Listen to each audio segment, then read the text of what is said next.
السلام علیکم ورحمۃ اللہ وبرکاتہ۔ ابھی گزشتہ ویڈیو میں ہم نے کھانے کی سنتوں سے متعلق بسم اللہ اور ہاتھ دھونے کے بارے میں کچھ عرض کیا تھا۔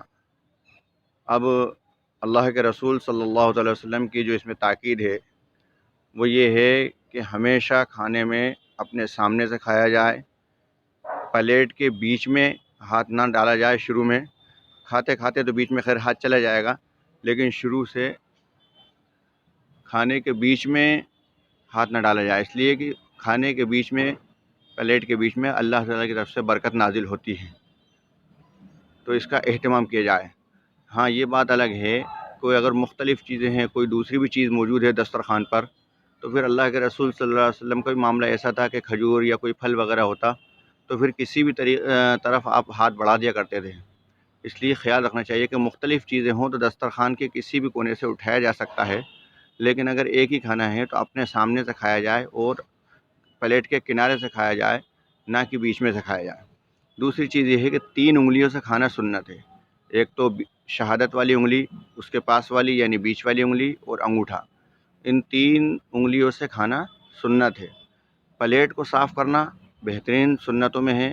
اللہ کے رسول صلی اللہ علیہ وسلم نے فرمایا کہ جو پلیٹ کو صاف کرتا ہے اور اس کے اندر کوئی ریزے وغیرہ نہیں رہنے دیتا، وہ اللہ تبارک تعالیٰ کے یہاں اس کی بڑی مقبولیت ہے، اور وہ برکتی رزق جو ہے کھا رہا ہے، اس کے ذریعے سے جو اولاد پیدا ہوگی وہ نیک اور صالح اولاد پیدا ہوگی۔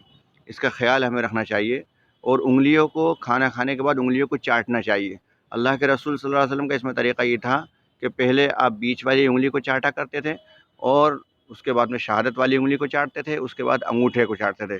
اور انگلیوں کے چاٹنے میں بھی جو طریقہ ہے وہ اس طریقے کا نہیں ہو کہ جس سے سامنے دیکھنے والے کو کراہیت محسوس ہو، بلکہ اس طریقے سے ہو کہ اوپر نیچے سے چاٹا جائے، اس طریقے سے یوں کر کے ایسے چاٹا جائے۔ یہ بہتر طریقہ ہے جس میں کراہیت محسوس نہیں ہوتی۔ پلیٹ کو صاف کرنا چاہیے، اگر کوئی لقمہ گر جائے اس لقمے کو اٹھا کے کھا لینا چاہیے۔ اللہ کے رسول نے فرمایا کہ برکتی لقمے کو شیطان گرا دیتا ہے، اس لیے ہمیں یہ چاہیے کہ دسترخوان پر کوئی چیز اگر گر جائے تو ہمیں اس کو اٹھا کر کے اور صاف کر کے کھا لینا چاہیے۔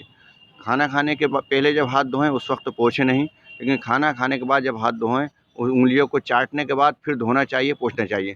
بغیر دھوئے ہوئے، بغیر چاٹے ہوئے ہاتھ نہیں دھونا چاہیے، اس لیے کہ اس پہ جو ریزے لگے ہوئے ہیں، متبرک ہیں، تبرک ہے، اس کو چاٹنا چاہیے، بڑی برکت ہے اس کے اندر، اور طبی اعتبار سے بہت سارے فائدے ہیں۔ اللہ ہمیں عمل کی توفیق نصیب فرمائے۔